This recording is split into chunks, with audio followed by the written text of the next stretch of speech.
Καλημέρα, σας καλωσορίζουμε σε ένα ακόμα επεισόδιο του podcast «Μίλα μου ελληνικά». Εγώ είμαι η Ντία. Και εγώ είμαι η Νίνα και σας ευχόμαστε καλή ακρόαση στο νέο μας επεισόδιο.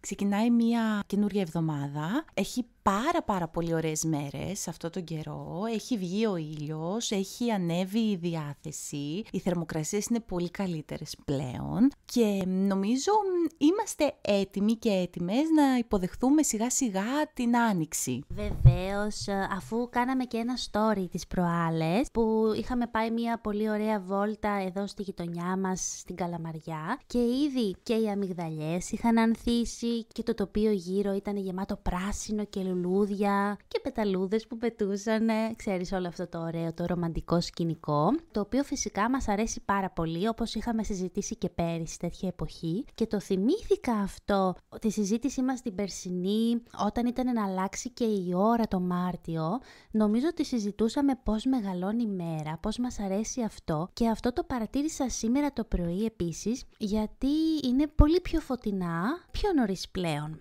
Οπότε και εμείς και οι δυο μας ξυπνήσαμε νωρίς σήμερα. Πάντως αυτό είναι κάτι που μας αρέσει. Σίγουρα, γιατί κερδίζεις έτσι και την ημέρα, έχεις περισσότερες ώρες στη διάθεσή σου, ειδικά άμα ξυπνήσεις με άλλη διάθεση και ενέργεια και έχεις και το πρωινό σου διαθέσιμο πριν από οποιαδήποτε δουλειά για να κάνεις πράγματα που σου αρέσουν και να ενεργοποιηθείς. Οπότε νομίζω για όσους προτιμούν να ξυπνούν πρωί, τώρα είναι η τέλεια εποχή, γιατί όπως είπες ξημερώνει νωρίτερα, οπότε με το που σηκωθείς βλέπεις κατευθείαν το φως της ημέρας, δεν ξυπνάς και είναι σκοτάδι, όπως γινόταν πριν από κάποιους μήνες. Βεβαίως είναι πολύ καλύτερα, αφού και σήμερα το πρωί εμείς προλάβαμε και πήγαμε, εμείς με τον Ιάσονα εννοώ, προλάβαμε και πήγαμε στη Λαϊκή, κάναμε τα ψώνια μας για να είμαστε έτοιμοι να ηχογραφήσουμε στη συνέχεια το podcast και να κάνουμε και άλλες δουλειές που έχουμε προγραμματίσει για τη μέρα μας στο κέντρο της Θεσσαλονίκης.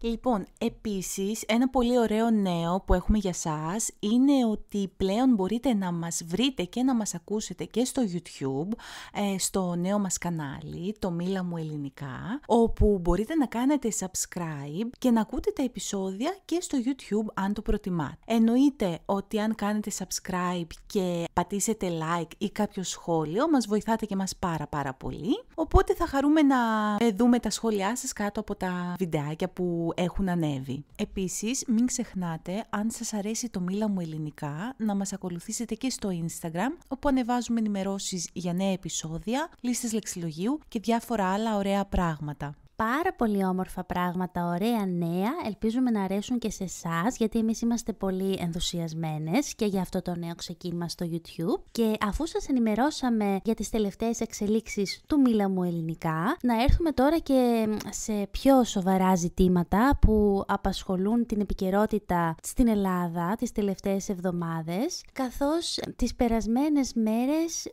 συμπληρώσαμε μία δυσάρεστη επέτειο στη χώρα μας, στις 28 Φεβρουαρίου συμπληρώθηκαν 2 χρόνια από το δυστύχημα στα Τέμπη. Κάτι που ίσως έχετε ακούσει ως πληροφορία, ως είδηση και από άλλα ελληνικά podcast. Μιλώ για τους ακροατές μας στο εξωτερικό, καθώς είναι ένα θέμα που έχει αγγίξει όλους τους Έλληνες και τις Ελληνίδες, πιστεύω, και σίγουρα έχει συζητηθεί πάρα πολύ. Μα και αυτός είναι ο βασικός λόγος για τον οποίο υπήρξε τόσο μεγάλη κινητοποίηση στο μεγάλο συλλαλητήριο που έγινε την επέτειο της τραγωδίας αυτής, του εγκλήματος αυτού, και όλος ο κόσμος πραγματικά από άκρη σε όλη την Ελλάδα βγήκε στους δρόμους, στις πλατείες, να δηλώσει ουσιαστικά ξεκάθαρα την δυσπιστία του σε όλο αυτό το σύστημα και σε όλη αυτή την συγκάλυψη που γίνεται. Και ήταν, νομίζω, μια μεγάλη δήλωση ενός φτάνει πια.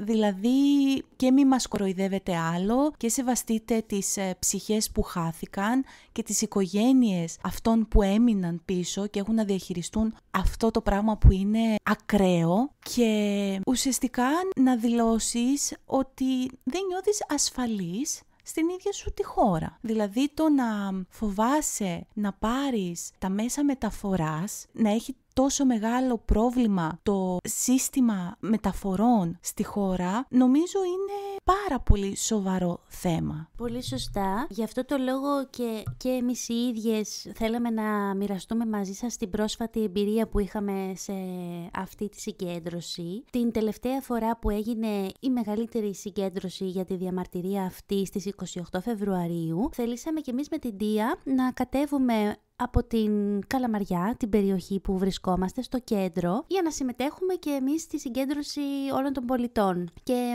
ήταν μια περιπέτεια, μπορούμε να πούμε σε εισαγωγικά, καθώς εκείνη τη μέρα πραγματοποιήθηκε πανελλαδική απεργία από τις δημόσιες συγκοινωνίες μέχρι ακόμα και τις αερομεταφορές. Από όλα τα καταστήματα στην πόλη, είτε εστίασης, είτε εμπορικά καταστήματα, μέχρι και εταιρείες, όλοι θέλησαν να δώσουν το παρόν σε αυτή την ενέργεια των πολιτών και αυτό με την σειρά του έκανε λίγο πιο δύσκολο το να μεταβεί κανείς στο κέντρο της πόλης για να πάρει μέρος. Φυσικά ήμασταν προετοιμασμένες για αυτό, προσπαθήσαμε να ξεκινήσουμε όσο το δυνατόν πιο νωρίς γινόταν από την περιοχή μας. Καλύψαμε μια μεγάλη απόσταση με τα πόδια και ήμασταν προετοιμασμένες γι' αυτό. Και σε αυτό το σημείο απλά να προσθέσω κι εγώ ότι φάνηκε πάρα πολύ και η αλληλεγγύη πολλών ανθρώπων, γιατί εγώ σε συνάντησα τυχαία σε ένα συγκεκριμένο σημείο της διαδρομής και μέχρι εκεί κατάφερα να έρθω γιατί ένας κύριος οδηγός ταξί, ο οποίος δεν δούλευε εκείνη τη μέρα, προσφέρθηκε εμένα μαζί με κάποιους άλλους ανθρώπους που περιμέναμε στη στάση για να βρούμε τρόπο να μετακινηθούμε, να μας μεταφέρει δωρεάν μέχρι ένα συγκεκριμένο σημείο, ακριβώς για να μπορέσουμε να πάμε στην διαδήλωση. Και αυτό είναι κάτι το οποίο δεν το συναντάς. Θέλω να πω ότι ο κάθε ένας και κάθε μία με το δικό του τρόπο προσπαθούσε να συνεισφέρει και να βοηθήσει ώστε ο κόσμος να μεταβεί στο σημείο όπου θα γινόντουσαν οι εκκινήσεις των διαμαρτυριών. Και η αλληλεγγύη επίσης σημειώθηκε και μέσα στο λεωφορείο, όταν τελικά καταφέραμε και πήραμε ένα αστικό λεωφορείο που είχε πάρα πολύ κόσμο. Ωστόσο, οι περισσότεροι από τους συνανθρώπους μας προσπάθησαν να στριμωχτούν, να βολευτούμε προκειμένου να καταφέρουμε όλοι να κατέβουμε στο κέντρο, το οποίο επίσης ήταν πολύ συγκινητικό. Και τελικά, ευτυχώς, από ό,τι φάνηκε και στη συνέχεια, υπήρξε πάρα πολλής κόσμος που θέλησε να συμμετάσχει σε αυτήν την διαμαρτυρία και τουλάχιστον εδώ στη Θεσσαλονίκη ήταν μια ειρηνική συγκέντρωση και μια ειρηνική πορεία και αυτό είναι επίσης προς τιμήν των πολιτών. Βέβαια να πούμε ότι οι συγκεντρώσεις και οι διαμαρτυρίες συνεχίζονται, δηλαδή στο ενδιάμεσο έχουν γίνει και άλλα συλλαλητήρια και συνεχίζει να υπάρχει κάλεσμα και για μελλοντικά, γιατί το θέμα δεν έχει θεωρηθεί λήξαν, ίσα ίσα οι εξελίξεις τρέχουν, βγαίνουν συνεχώς νέα στοιχεία στην επιφάνεια για την υπόθεση, τίποτα δεν είναι ξεκάθαρο και σίγουρα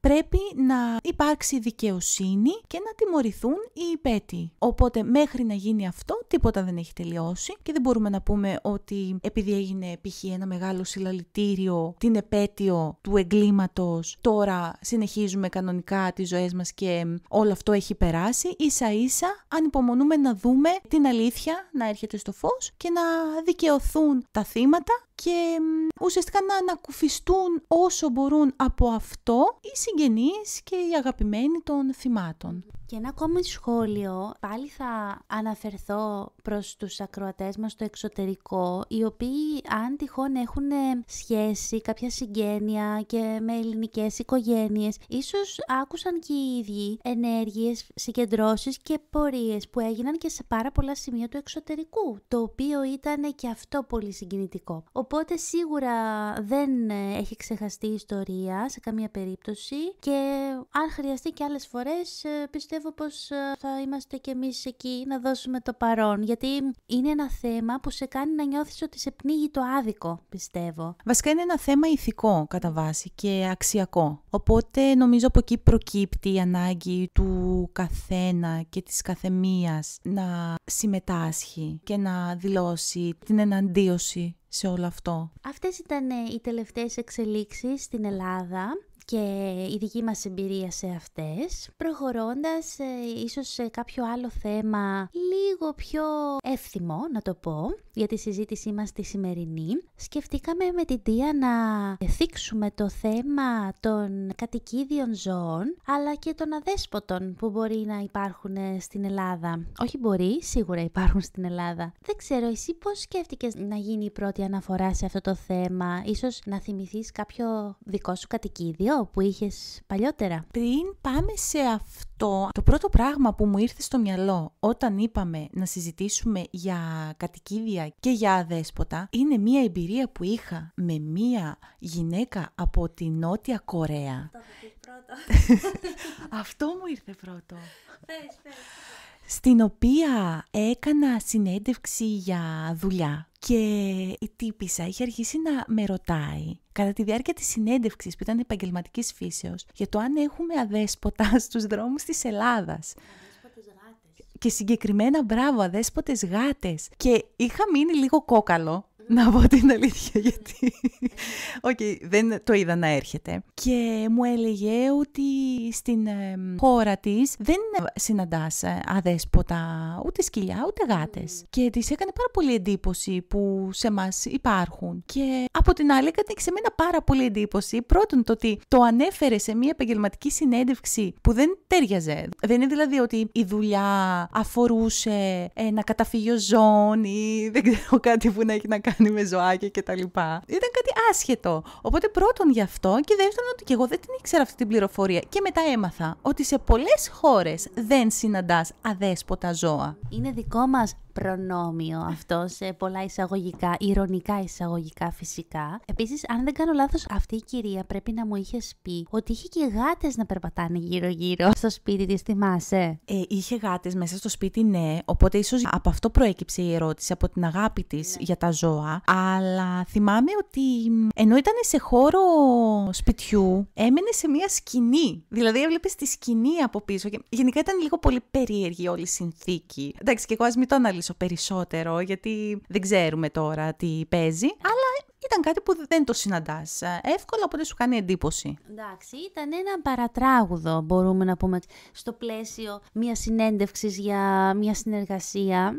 Ήταν κάτι παράτερο. Και εγώ το θυμήθηκα αυτό, για να σου είμαι ειλικρινής, απλά δεν περιμένα να το αναφέρουμε πρώτο στη συζήτησή μας. Επίσης, αφού το πιάσαμε από εκεί, θα πάω εγώ ανάποδα και θα αναφερθώ στο δικό μας τελευταίο κατοικίδιο που έχουμε. Τα τελευταία 3 χρόνια έχουμε στο σπίτι ένα γατούλι, τον οποίο επίσης είχαμε βρει στο δρόμο, γιατί φυσικά στην Ελλάδα υπάρχουν άπειρα αδέσποτα γατάκια και γάτες ενήλικες, που υπάρχει πάρα πολλοί κόσμος που τις φροντίζει. Τέλος πάντων, εμείς το δικό μας το γατούλι, το Μόρτι, τον είχαμε βρει όταν ήταν μωράκι ακόμη, 3 μηνών, μέσα στη μηχανή του αυτοκινήτου μας. Που παραδόξως ήταν καλοκαίρι και δεν καταλάβαμε ακριβώς γιατί τρύπωσε εκεί, γιατί συνήθως τα γατιά τρυπώνουν το χειμώνα για να ζεσταθούν, αν δεν κάνω λάθος. Εικάζω ότι πρέπει κάτι να τον τρόμαξε, ίσως κάποιο φίδι, γιατί ήμασταν στην εξοχή και ο Μόρτις τρύπωσε μέσα στη μηχανή και μετά από πάρα πολλές προσπάθειες να τον απομακρύνουμε, αρνούνταν πεισματικά να μας αποχωριστεί, δεν έβγαινε από το αμάξι στο οποίο είχε μπει στη συνέχεια, από το αμάξι μας. Εν τω μεταξύ, εμείς περιμέναμε οδική βοήθεια, γιατί το αμάξι μας είχε πάθει μία βλάβη. Χρειάζεται και αυτή η πληροφορία, γιατί μείναμε 2 ώρες εκεί. Οπότε είπαμε, αφού είμαστε 2 ώρες μαζί, θα σε πάρουμε σπίτι μας. Στην ουσία, ο γάτος μας επέλεξε. Και είμαστε τώρα 3 χρόνια μαζί, συγκάτοικοι και φιλαράκια. Και το πάμε πάρα πολύ καλά. Είναι ένα πολύ καλό παιδί, μπορώ να πω. Πάντως σίγουρα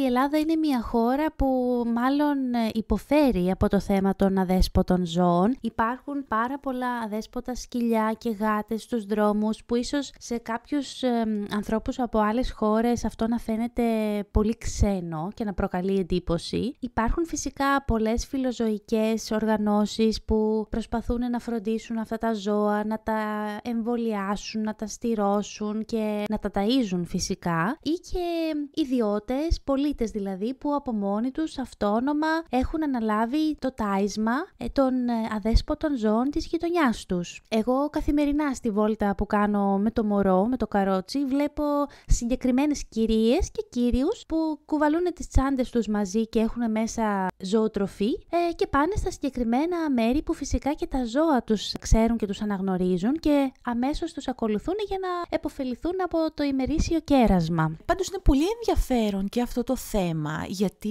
εμείς είμαστε συνηθισμένοι να βλέπουμε αδέσποτα και να συμβιώνουμε ουσιαστικά μαζί τους, και ενώ αυτά είναι στους δρόμους και τα λοιπά. Παρ' όλα αυτά, πείτε μας κι εσείς στα σχόλια τις εμπειρίες σας από τις χώρες στις οποίες κατοικείτε. Ποια είναι η συνθήκη που επικρατεί? Πολλά δεν τα γνωρίζουμε κι εμείς. Δηλαδή, εσείς έχετε αδέσποτα στη δική σας χώρα ή υπάρχει κάποια πολιτική η οποία εφαρμόζεται ώστε να είναι περιορισμένα αυτά? Τώρα που το λες, θυμάμαι ότι μια μαθήτριά μου που ζούσε στην Ελβετία μου είχε αναφέρει ότι ενώ είχε πολύ μεγάλη αγάπη για τα ζώα, τα σκυλάκια, τις γάτες, τώρα δεν θυμάμαι ποιο κατοικίδιο συγκεκριμένα, δεν αποφάσισαν με τον σύντροφό της να πάρουν ένα στο σπίτι τους, γιατί μου είπε ότι θα έπρεπε να πληρώνουν μηνιαία ή ετήσια κάποιο ποσό για να έχουν κατοικίδιο. Οπότε ήταν μια ιδέα που την απέρριψαν για αυτό το λόγο. Και στη Γερμανία, πόσο ξέρω πάλι από τους μαθητές μου, υπάρχει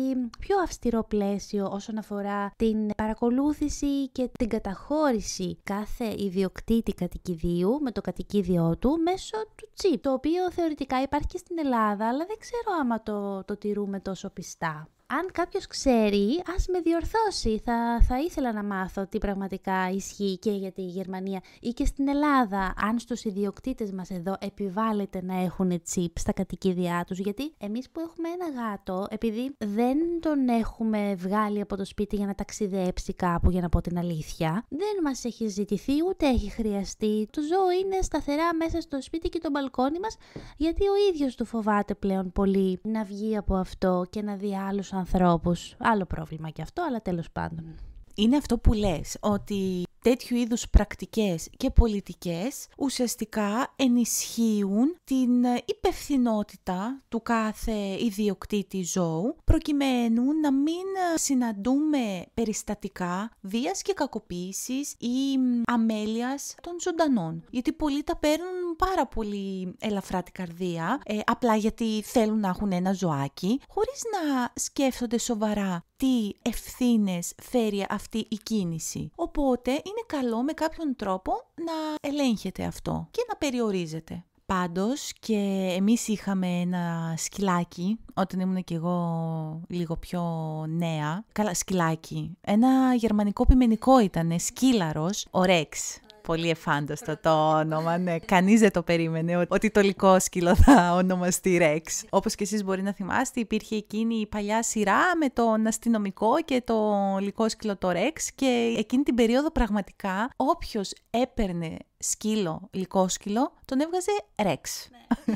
Και η ιδέα ήταν του αδερφού μου, αλίμονο. Αυτό το είχατε στο διαμέρισμα ή στο εξοχικό σας? Όχι, στο εξοχικό το είχαμε, γιατί στο διαμέρισμα που θα έμενε, είναι μικρός ο χώρος γενικά και νομίζω είναι πολύ κρίμα. Και οπότε έμενε και ως φύλακας στο εξοχικό και ο μπαμπάς μου που πήγαινε συνεχώς εκεί, οπότε ξέρεις, και για παρέα και για να το φροντίζει, δεν ήταν ότι το αφήνεις απλά να βρίσκεται, εννοείται. Και είχε εκεί το χώρο του, δηλαδή ήταν πολύ διαφορετικά, ώστε να μπορεί να κινείται άνετα, είχε το σπίτι του, ξέρεις, είχε την ελευθερία του, ήταν πολύ καλύτερα από ό,τι θα ήταν άμα ήταν στο διαμέρισμα εδώ σε εμάς, γιατί το σπίτι είναι ένα διαμέρισμα, ναι, παρόλα αυτά για ένα μεγάλο σκύλο νομίζω είναι περιοριστικό. Εγώ πάλι για ένα φεγγάρι είχα ζήσει σε διαμέρισμα μαζί με ένα σκύλο που ήταν πιο μικρός όμως σε μέγεθος, ήταν αγγλικό bulldog και είχε τύχει και το είχα αποκουτάβει μέχρι νομίζω το πρώτο έτος της ζωής του. Αλλά η εμπειρία που θέλω να μοιραστώ σήμερα στο podcast και θυμήθηκα κι εγώ στο δρόμο περπατώντας, είναι ότι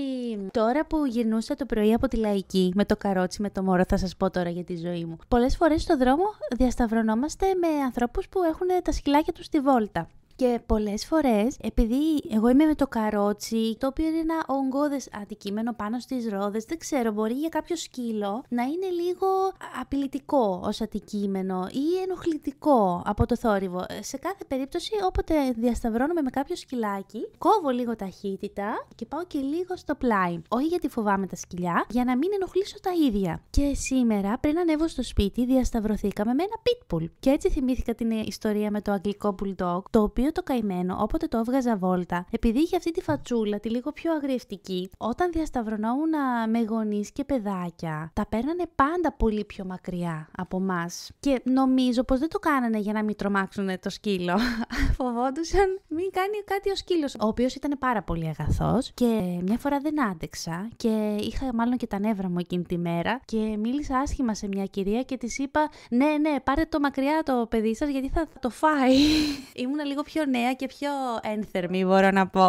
Και πάρα πολλές φορές είχα τσακωθεί στο δρόμο με θείες, όπως λέμε, δηλαδή κυρίες μεγάλης ηλικίας που δεν ασχολούνται με τις δικές τους δουλειές, αλλά κοιτάνε τι κάνει ο διπλανός τους. Και περιμένανε όταν το σκυλί μας τα έκανε τα κακά του για να δουν άμα θα τα μαζέψουμε για να μας κάνουν την παρατήρηση. Εγώ πάντα είχα βέβαια το σακουλάκι μαζί μου για να τα μαζέψω, αλλά τις έβλεπες εκεί, ήταν στημένες για να σου την πούνε. Δυστυχώς, στην ελληνική κοινωνία υπάρχει αυτό αρκετά. Δεν ξέρω αν έχει πλέον περιοριστεί κάπως, γιατί αυτό που σας περιγράφω έχει και 10 χρόνια, αλλά φοβάμαι πως υπάρχει ακόμα. Νομίζω τα τελευταία χρόνια αυτό έχει εκλείψει. Δηλαδή δεν το συναντάμε σε τόσο μεγάλο βαθμό. Και ο λόγος που το λέω βασικά, εικάζω, δεν το γνωρίζω, δεν είναι με βάση τα στατιστικά, δηλαδή ότι έχω Eurostat, πόσοι Έλληνες και πόσες Ελληνίδες κάθονται και... Όχι, το λέω γιατί σκεφτόμουν τα τελευταία χρόνια πάρα πολλοί άνθρωποι απέκτησαν κατοικίδιο. Ενώ άλλαξε ίσως κάπως σε αυτήν την νοοτροπία του έχω κατοικίδιο, υιοθετώ. Λες μετά την πανδημία? Νομίζω ναι, χρονικά εκεί συνέπεσε. Περισσότεροι νέοι άνθρωποι και επειδή αλλάζουν οι γενιές ουσιαστικά και είναι οι δικές μας ηλικίες αυτές που πλέον μεγαλώνουν και αποτελούν μεγάλο μέρος της κοινωνίας, που συμπεριφέρονται, θέλω να πω κάπως, ως πολίτες, νομίζω γι' αυτό το λόγο έχει ίσως μειωθεί αυτό σαν σκηνικό. Αλλά και πάλι λέω είναι μια υπόθεση. Μακάρι να ισχύει, γιατί πραγματικά ήταν άσχημες περιστάσεις αυτές. Πιστεύω πως ναι, στην διάρκεια της πανδημίας, όταν είχαμε τις καραντίνες εδώ και στην Ελλάδα και δεν επιτρεπόταν εύκολα η έξοδος, πολλοί κόσμος είχε πάρει κάποιο σκυλάκι κυρίως για να βγαίνει βόλτα. Αλλά όχι για να βγαίνει βόλτα, είχε πάρει σκυλάκι και με αφορμή αυτό έβγαινε και βόλτα πιο εύκολα, γιατί υπήρχε συγκεκριμένη επιλογή που μπορούσες να δώσεις και να δηλώσεις ότι βγαίνεις βόλτα με το κατοικίδιό σου. Και ελπίζω να τα έχουν κρατήσει κιόλας. Πάρα πολύ ωραία. Νομίζω καλύψαμε κατά ένα μέρος αυτή τη θεματική. Κατά ένα μέρος, όπως το είπες όντως, γιατί ειλικρινά αναφερθήκαμε μόνο σε γάτες και σκύλους. Και ενώ το θέμα μας ήταν κατοικίδια, μπορούμε να πούμε ότι μπορεί να υπάρξει στο μέλλον ένα δεύτερο μέρος, όπου θα αναφερθούμε και στους υπόλοιπους φίλους που έχουμε στο σπίτι μας. Ναι, σωστά, γιατί δεν υπάρχει συμπερίληψη στα κατοικίδια. Δεν έχουμε πει για παπαγάλους, χρυσόψαρα, τι άλλο, κουνέλια, ιγκουάνα. Ιγκουάνα. Ο κουμπάρος μας είχε ιγκουάνα. Ναι. Έτσι λοιπόν, μπορούμε να πούμε ότι ολοκληρώσαμε το σημερινό επεισόδιο. Πραγματικά τα θέματα μας ήταν ποικίλης ύλης. Ελπίζουμε να μην σας ενόχλησε αυτός ο ιδιαίτερος συνδυασμός θεμάτων. Σε κάθε περίπτωση εμείς το κάναμε με καλή πρόθεση. Από εμάς αυτά, σας ευχόμαστε καλή συνέχεια στην εβδομάδα σας και σε ό,τι και να κάνετε. Καλή συνέχεια και από μένα. Να έχετε μια όμορφη και παραγωγική εβδομάδα. Αν σας άρεσε αυτό το επεισόδιο και γενικότερα το podcast Μίλα μου ελληνικά, μην ξεχάσετε να μας αφήσετε μία αξιολόγηση με 5 αστέρια και αν επιθυμείτε να στηρίξετε τη δουλειά μας συνολικά, μπορείτε να μας αγοράσετε ένα καφέ στο Buy Me a Coffee. Το link θα το βρείτε κάτω από την περιγραφή κάθε επεισοδίου.